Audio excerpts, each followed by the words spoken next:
It is time to talk Pac-12 football here on Mark Rogers TV, and to do so, we bring in Tony Siracusa from Last Word on College Football, fresh off his stay at Pac-12 Media Days. How you doing today, Tony?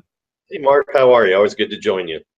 Definitely. So you've got some interesting topics that you've brought back from your stay there with the Pac-12 coaches and players. So let's start with uh, what's being done to shorten the game. So we live in an age where people have a lot to do.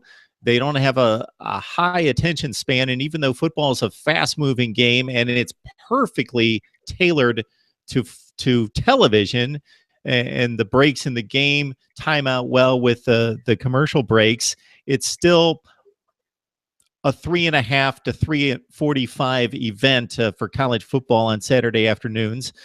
So different conferences looking for ways to trim that up, and that was addressed there at Pac-12 Media Days. Yeah, Larry Scott, the commissioner, started the event by talking about how to shorten the game. As you pointed out, the NFL runs at about a clean 3 hours, maybe 3 hours, 5 minutes. The Pac-12 games last year were averaging about 3 hours and 40 minutes.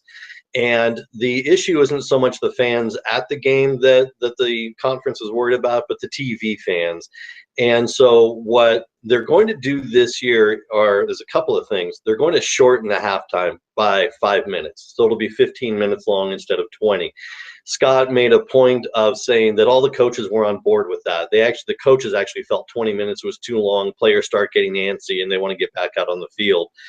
The other part of it is they are going to have fewer commercial breaks. What you're going to see is a lot more of on-screen sponsorships and advertiser mentions during the game in favor of fewer actual commercial breaks. We've watched and we've been to enough games where we see that guy in the vest standing out on the field who's in communication with the truck, who signals the referee when it's time to start the game again because the commercial's over. And it's annoying waiting for that guy to get off the field. Now, this is going to be an experiment. It's going to be for non-conference games that are on the Pac-12 network. So roughly you're looking at about 10 to 12 games early on where they're going to run this experiment.